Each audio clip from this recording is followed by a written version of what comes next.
اعوذ باللہ من الشیطان الرجیم بسم اللہ الرحمن الرحیم۔ ویورز السلام علیکم۔ ویورز میں ہوں آپ کا میزبان سید احمد سمیع اور آپ دیکھ رہے ہیں سید احمد سمیع یوٹیوب چینل۔ ویورز آج آپ سے دو بڑی امپورٹنٹ باتیں کرنی ہیں اور ایک خبر بھی شیئر کرنی ہے۔ تو امپورٹنٹ باتیں یہ ہیں کہ آج جیسا کہ آپ کو معلوم ہے کہ ڈسکا کا الیکشن جو ہے جو سپریم کورٹ کے اور الیکشن کمیشن کے حکم کے مطابق دوبارہ ری پولنگ کا جو وہ دیا تھا، تو آج ری پولنگ ہے۔ اور جب یہ میری ویڈیو آپ کو ملے گی تو ہو سکتا ہے کہ اس وقت تک رزلٹ بھی آ چکا ہو، کیونکہ اس ٹائم جو ہے وہ تقریباً 8 بج رہے ہیں اور رزلٹ آنا چیدہ شروع بھی ہو گئے ہیں۔ لیکن میں قطع نظر اس کے اوپر کوئی بات نہیں کرنا چاہتا کہ وہاں پہ کون جیتے گا یا کون ہارے گا یا کس کا پلڑا مارے گا۔ میں صرف بات یہ کرنا چاہتا ہوں امن و امان کی۔ آج جیسا کہ آپ کو معلوم ہوگا کہ رینجرز کی پروٹیکشن ادھر الیکشن کمیشن نے مانگ لی تھی پولیس کے ساتھ۔ تو سب سے پہلا کام جو آج یہ ہوا کہ رانا ثناء اللہ، اچھا یہ میں اپنی پچھلی ویڈیو میں جب یہ ڈسکا کا الیکشن ہوا تھا تو میں یہ ویڈیو میں بتا چکا تھا اور میں یہ خبر دے چکا تھا کہ ڈسکا کے اندر جو بھی پندامنی پھیلائی گئی، یہ رانا ثناء اللہ نامی ایک شخص ہے جو منشیات فروش ہے اور غنڈہ ہے۔ جیسا کہ ایک دفعہ مریم نواز نے جس دن عمران خان جو تھے یہ اعتماد کا ووٹ لے رہے تھے، تو مریم نواز نے باقاعدہ یہ خود کہا تھا، پریس کے سامنے کہا تھا، میڈیا کے سامنے کہا تھا کہ اگر رانا ثناء اللہ ہوتے تو وہ اکیلے ہی بہت تھے۔ وہ جو شاہد خاقان عباسی کو اور لوگوں وغیرہ کو جو جوتے پڑے تھے، تو یہ اس وقت یہ بات اس نے مریم نواز نے خود کی تھی۔ یعنی کہ اس کا مطلب ہے کہ ڈکلیئرڈ قسم کا غنڈہ ہے۔ تو بہرحال یہ ہماری بدقسمتی ہے کہ ہمارے ملک کے اندر اس قسم کے جو لوگ ہیں، دراصل یہ ہمارے ملک کی بدقسمتی نہیں ہے، میں آپ کو یہ بھی بتاؤں۔ یہ یعنی کہ ذرا اس سے ہٹ کے میں بات کر دوں، یہ قیامت کے آثار ہوں گے کہ پتھر تیریں گے اور پھول جو ہوں گے وہ ڈوب جائیں گے۔ تو اس طرح کے منشیات فروش اور اس طرح کے جو غنڈے موالی اور دہشت گرد جو ہوں گے یہ مسلط ہوں گے، یہ قیامت کے آثار ہے، یہ کوئی ایسی بات نہیں۔ تو بات یہ ہے کہ آج رانا ثناء اللہ کو ڈسکا کی حدود میں داخل ہونے سے روک دیا گیا بائی آرڈر، اور یہ کہا گیا کہ اگر آپ ڈسکا کی حدود میں داخل ہوئے تو آپ کو گرفتار کر لیا جائے گا، قانون کے مطابق اس کے اوپر آپ کا ایکشن لیا جائے گا۔ لیکن ہوتا کیا ہوتا یہ ہے گا کہ ایک آپ کو جیسا کہ معلوم ہے گا کہ ایک شخص ہے جو نہ ایم این اے ہے نہ ایم پی اے ہے، کچھ بھی نہیں ہے، وہ ذاتی ملازم ہے شریف فیملی کا۔ ان کا باپ جو تھا وہ صدر پاکستان کے عہدے پر رہا، لیکن وہ بھی ذاتی ملازم تھا اور 2 غنڈے اس سے جا کے ملاقات کرتے تھے اور وہ صدر پاکستان تھا۔ تو میں عطا تارڑ کی بات کر رہا ہوں۔ یعنی کہ اگر آپ دیکھیں اس شخص کو دیکھیں تو جسے کہتے ہیں کہ اس کے چہرے کے اوپر کوئی رونق آپ کو نظر نہیں آئے گی، بلکہ آپ کو اس کے چہرے کے اوپر شیطانیت نظر آئے گی۔ جب یہ یوسف رضا گیلانی کا الیکشن ہو رہا تھا تو میں نے وہ ویڈیو بھی پبلک کی ہے جس کے اندر اس کے یعنی کہ تاثرات اور جو اس کے مٹکنے کے طریقے تھے اور جو اس کے وہ تھے، یعنی کہ جیسے ایک ایب نارمل شخص جو ہوتا ہے وہ حرکتیں کرتا ہے، تو یہ وہ والی حرکتیں کر رہا تھا۔ تو بہرحال عطا تارڑ نے وہاں پہ اس کو آج عوام نے جوتے مارے ہیں وہاں پہ، یہ بھی میں آج آپ کو بتا دوں۔ ہو سکتا ہے کہ کوئی میڈیا یہ خبر نہ دے رہا ہو، لیکن میرے پاس یہ کلپ موجود ہے، آ چکا ہے اور میں انشاءاللہ یہ 2-4 دن کے بعد پبلک کروں گا۔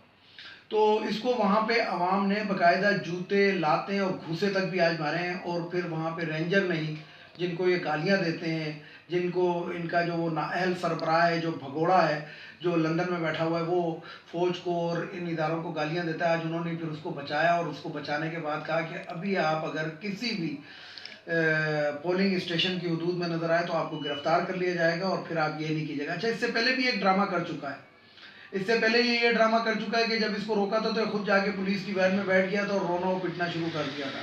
تو جسے کہتے ہیں کہ بات بتانے کی یہ تھی کہ آج امن و امان خراب کرنے کی نون لیگ نے بڑی کوشش کی۔ اچھا ابھی رزلٹ آیا نہیں ہے تو وہ مولانا فضل الرحمان کی طرح رونا شروع کر دیا کہ جی کچھ حلقوں میں کچھ پولنگ اسٹیشنوں پہ دھاندلی ہوئی ہے۔ چلیں جی دیکھتے ہیں کہ اونٹ کس کروٹ بیٹھتا ہے۔ تو ایک تو یہ خبر آپ سے شیئر کرنی تھی۔ دوسری ایک بڑی امپورٹنٹ خبر آپ سے شیئر کر دوں کہ جیسے کہ آپ کو معلوم ہو انڈیا کے ایک بیوروکریٹس ہیں اور وہ جسے کہتے ہیں کہ بڑے مشہور و معروف ہیں اور پاکستان کے اندر وہ سفیر بھی رہے ہیں انڈیا کے، اور آج کل جو ہے جسے کہتے ہیں کہ وہ بڑے سرگرم عمل ہیں. تو انہوں نے، جیسا کہ آپ کو معلوم ہے، جب انڈیا پھنستا ہے، جب بھی انڈیا پھنستا ہے تو وہ جناب دنیا کے سامنے ایک راگ ناپتا ہے کہ جناب ہم پاکستان سے مذاکرات کے لیے تیار ہیں. تو اس کے اندر انہوں نے اس بیوروکریٹس کو آگے کیا. تو وہ بیوروکریٹس نے آج ایک بھانڈا پھوڑا. بھانڈا کیا پھوڑا؟ یعنی کہ اس نے اپنی بات کی کہ پرویز مشرف کے دور کے اندر مسئلہ کشمیر تقریباً حل ہو چکا تھا اور صرف دستخط ہونا باقی تھے. تو اس کے اندر جو تھا وہ مشرف صاحب کی حکومت ڈیماڈول ہو گئی. وہ وکلا کی جو یہ افتخار چودھری کی جو کمپلین تھی اس کی وجہ سے. ادروائز یہ ہم مسئلہ کشمیر کے حل کے بالکل قریب پہنچ چکے تھے. یہاں پہ میں ایک بات آپ کو بتاؤں کہ واقعی یہ بات اس نے کچھ بہتر کی ہے، لیکن یہ ایک پروپوزل جنرل مشرف صاحب نے دیا تھا، جو صدر پاکستان بھی تھے.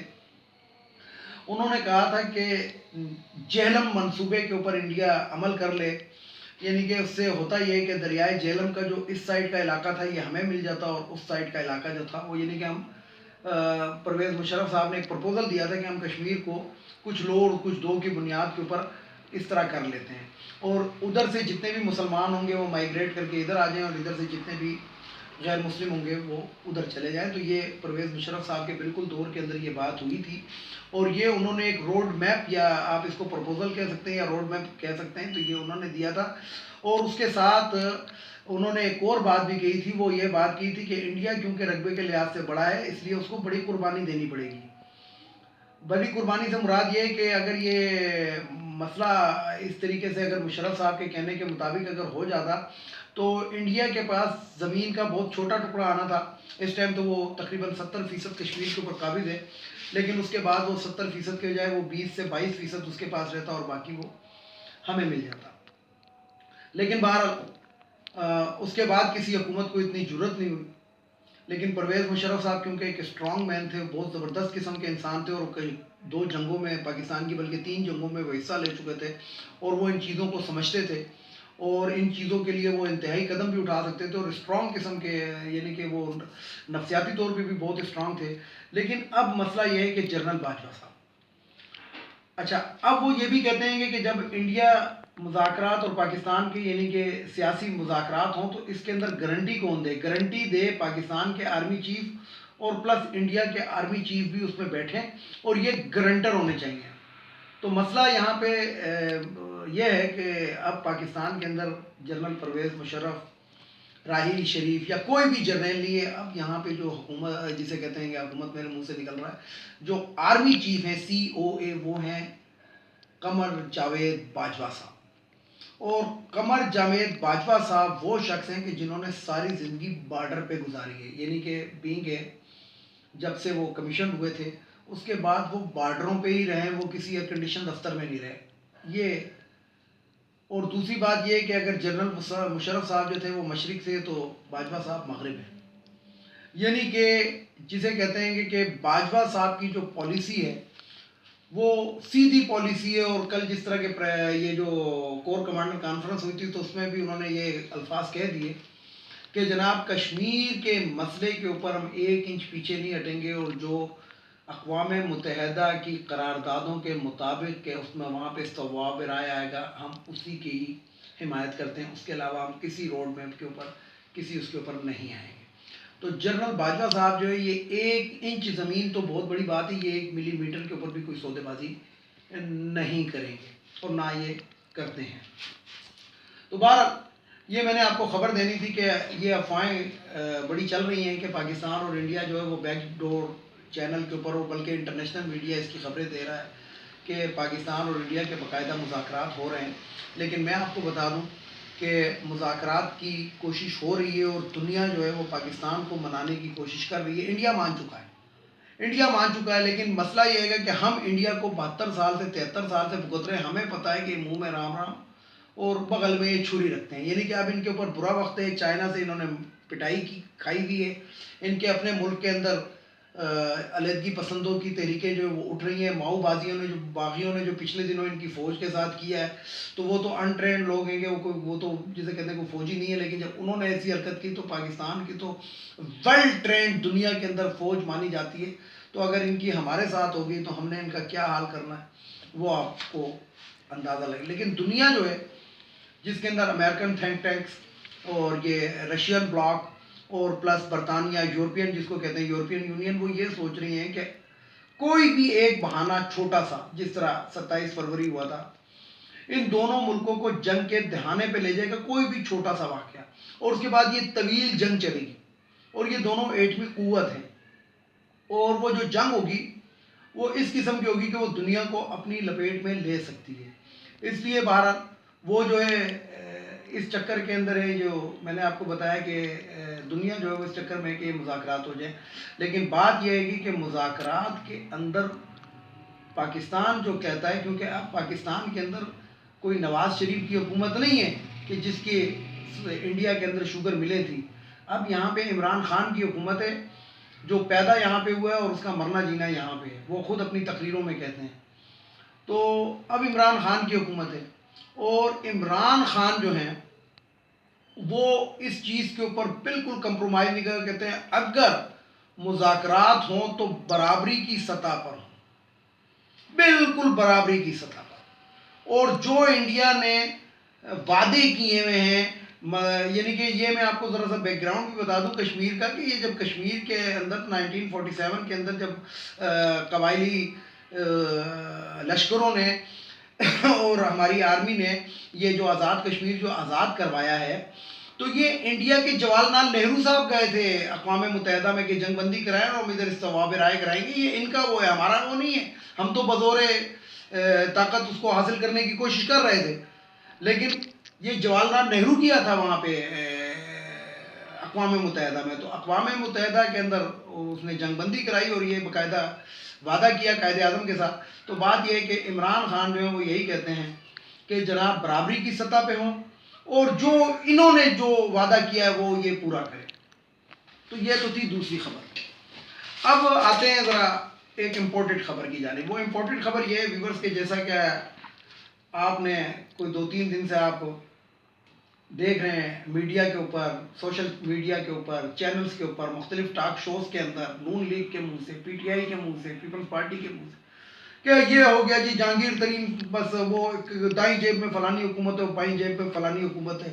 یہ رانا ثناء اللہ جیسے مناشیات فروش نے بیان دیا تھا، اسی طرح پیپلز پارٹی کی شیلا رضا، حالانکہ شیلا رضا بہت متبر قسم کی، بہت سیاسی سوجھ بوجھ رکھنے والی، بہت ہی زبردست و ذہین قسم کی خاتون ہے، لیکن مجھے سمجھ نہیں آیا کہ انہوں نے یہ بات کیوں کی تھی.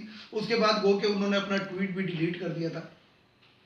تو آج ان تمام کے منہ جو ہے نا، جو حقیقت کے اندر جو کہا جاتا ہے کہ رانا نون لیگ کا منہ کم از کم آج بڑا زبردست کالا ہوا ہے. وہ کالا کیسے ہوا ہے؟ وہ اس طرح ہوا ہے کہ آج جہانگیر ترین صاحب پیشی کے لیے گئے، جو ان کی عبوری ضمانت کے لیے انہوں ایک تو اس میں توسیع ہو گئی، اور دوسرا انہوں نے باہر نکل کر کہا کہ جناب جو ان کے ساتھ ایم این ایز اور ایم پی ایس گئے تھے، تقریباً 30 کی تعداد میں ایم این اے اور ایم پی ایس تھے، انہوں نے باہر نکل کے کہا کہ ہم حکومت کو ڈی اسٹیبل نہیں ہونے دیں گے، بلکہ ہم عمران خان کو بھی مضبوط کریں گے اور پی ٹی آئی کو بھی مضبوط کریں گے. اور جہانگیر ترین صاحب کا یہ بیان کہ میں پی ٹی آئی کا تھا اور میں پی ٹی آئی کا رہوں گا اور میں پی ٹی آئی ہوں، یہ بہت معنی رکھتا ہے. دراصل میں نے کل کی اپنی ویڈیو کے اندر بھی اور ویسے بھی میں نے پہلے بھی کہا تھا کہ یہ کچھ بھی نہیں ہوگا. جہانگیر ترین ایک سمجھدار قسم کا انسان ہے، اور اس کو یہ پتہ ہے کہ جسے کہتے ہیں کہ انہوں نے کون سا بیج بویا ہے اور وہ بیج جو ہے وہ درخت بن چکا ہے. تو یہ اختلافات ہوتے رہتے ہیں گے، جمہوریت کا یہی وہ ہے گا. اس کو ایکچول ڈیموکریسی اس کو کہتے ہیں. اس کو ڈیموکریسی نہیں کہتے کہ جناب سارے چمچے کرچے اکٹھے ہو کے جناب عدالت جائیں اور ادھر جناب جا کے خاموشی سے بیٹھے رہیں اور یہ کریں اور وہ کریں اور اس کے بعد جناب حکومت کے خلاف بیان دے دیں. نہیں، دس از کالڈ ڈیموکریسی. ڈیموکریسی کے اندر یہ ہے کہ اگر ایک گروپ جو ہے وہ جہانگیر ترین کو لائک کر رہا ہے تو وہ ان سے برملا اظہار بھی کر رہا ہے کہ ہم آپ یہ، اور باقاعدہ میں آپ کو بتاؤں کہ 3 ایم پی ایز اور 30 کے قریب جو ایم این ایز اور ایم پی ایز ہیں، انہوں نے وزیر اعظم کو ایک خط بھی لکھا ہے، اور اس میں انہوں نے ان سے ٹائم مانگ لیا کہ ہم سے اس بات کے اوپر ذرا بات کریں کہ یہ جو غلط فہمیاں ہم دور کر لیں. تو اس کو ڈیموکریسی کہتے ہیں کہ وزیر اعظم ایک چیز کا کہہ رہا ہے، ان کی نظر کے اندر وہ چیز غلط ہے یا ان کو وہ ہے، ان کو شک ہے، لیکن جو ارکان پارلیمنٹ ہے وہ اپنے وزیر اعظم سے بغاوت نہیں کر رہے، لیکن ان کی پالیسی سے وہ ضرور کر رہے ہیں کہ جناب ہمیں بھی تو سنیں، ہو سکتا ہے کہ ہم رائٹ ہوں. تو یہ ڈیموکریسی ہے. تو ویورز، یہ میں نے کچھ باتیں تھی جو آپ تک پہنچانی تھی. اب دیکھتے ہیں، انتظار کریں آپ بھی اور میں بھی کر رہا ہوں کہ ڈسکا کا جو الیکشن ہے یہ کس کروٹ بیٹھے گا. لیکن بہرحال میں آپ کو بتا دوں، رونا دھونا شروع ہو چکا ہے، اور آوازیں یہ بتا رہی ہیں گی، جو چیخیں ہیں وہ یہ بتا رہی ہیں، جو مریخ تک جانا شروع ہو گئی ہیں، کہ اگر یہ ہار گئے تو جب بھی روئیں گے اور جیت گئے تو جب بھی روئیں گے. ویڈیو کو لائک کریں، شیئر کریں، سبسکرائب کریں، بیل آئیکن کے بٹن کو ضرور دبائیں تاکہ میری نیکسٹ ویڈیو آپ کو ملتی رہے. دوسری بات یہ ہے کہ اختتام سے پہلے جو میں بات کرتا ہوں، ایک تو یہ جو افغانی ہیں، ان کو ہمارے ملک سے اب چلا جانا چاہیے. بس یہ 40 سال ہو گئے، بہت ہو گئے. اب ان کو ان کے ملک کی طرف واپس بھیج دینا چاہیے، اور ان کی اب ہمیں کوئی ضرورت نہیں ہے. پہلے بھی ہمیں ضرورت نہیں تھی، اب بھی ہمیں ضرورت نہیں ہے. بلکہ ان کے آنے سے جو ہمارے ملک کا اسٹرکچر تباہ ہوا ہے وہ آپ سوچ نہیں سکتے. مطلب ذرا سی ویڈیو میں 2 منٹ کی طویل کر دیتا ہوں. جب یہ افغان مہاجرین کے روپ کے اندر پاکستان آئے تھے یہ افغانی، تو اس وقت یہ اپنے ساتھ بڑے ہیوی قسم کے ٹرک لے کر آئے تھے. کیونکہ ہیوی قسم کے ٹرک، کیونکہ افغانستان کے اندر تو سڑکیں نہیں ہیں، پہاڑی علاقہ تھا، تو ان کے پاس جو تھے بڑے بڑے ٹرک ہوتے تھے، جس کو کہتے ہیں مرسڈیز. یہ جب پاکستان لے کر آئے اور وہ پاکستان کی سڑکوں پہ چلے، تو اس وقت پاکستان کے اندر جی ٹی روڈ ہی تھا، جو یہاں سے پشاور سے لاہور تک تھا، بلکہ تورخم سے لاہور تک تھا. اور اس کے مطلب جی ٹی روڈ تو ویسے پورے پاکستان میں ہے، اس کو جرنیلی سڑک کہتے ہیں، لیکن جو مین روڈ تھا یہ تھا. اور وہ اتنا لوڈ برداشت کرنے والا وہ روڈ نہیں تھا، کیونکہ اس وقت پاکستان کے اندر بیڈ فورڈ اور ڈاٹ ٹرک ہوتے تھے. تو ان کی وجہ سے وہ ہمارا انسٹرکچر جو تھا وہ تک بیٹھ گیا تھا، اور ہمیں خطیر زر مبادلہ جو تھا اپنے بجٹ کا ان چیزوں پہ لگانا پڑا تھا. تو بہرحال اب ان افغانیوں کو اس ملک سے چلا جانا چاہیے. دوسرا، جو خواتین کی مخصوص نشستیں قومی اسمبلی، صوبائی اسمبلی اور سینٹ کے اندر، یہ ختم ہونی چاہیے. یہ ہمارے ملک کے اوپر ایک 40% کا بوجھ ہے جس کے اب ہم متحمل نہیں ہو سکتے، اور عمران خان صاحب کو اور تمام پارٹیوں کو چاہیے کہ وہ اس چیز کے اوپر سوچیں. اور تیسری بات کہ نواز شریف صاحب کب آئیں گے، یعنی باؤ جی کب آئیں گے. باؤ جی جو تھے یہ وہی باؤ جی ہیں جب گلثوم نواز جو تھی وہ لیٹی ہوئی تھی، وینٹیلیٹر پہ تھی، تو یہ وہاں پہ گلثوم باؤ جی، گلثوم باؤ جی، گلثوم باؤ جی، ایک ویڈیو وائرل اس نے کی تھی. تو اب ہم خود کہہ رہے ہیں کہ اب تو کوئی بیمار بھی نہیں ہے، اسٹریچر پہ بھی نہیں ہے، بلکہ مریم نواز شدید دلیل ہے. تو اب مریم نواز کو ان کی جسے کہتے ہیں ان کو ضرورت ہے کہ یہ مریم نواز کی آگے تیمارداری کرے. تو یہ ضرور نون لیگ کے جو بھی ایم این اے، ایم پی اے یا جو بھی سرکردہ لیڈر آپ لوگوں کے سامنے آتے ہیں ان سے ضرور پوچھا کریں کہ باؤ جی کب آئیں گے. اس کے ساتھ ہی ویورز اجازت چاہوں گا تمام دیکھنے والے سننے والوں کو. اللہ حافظ. اور آخر میں وہی نعرہ، پاکستان زندہ باد، پاک فوج پائندہ باد.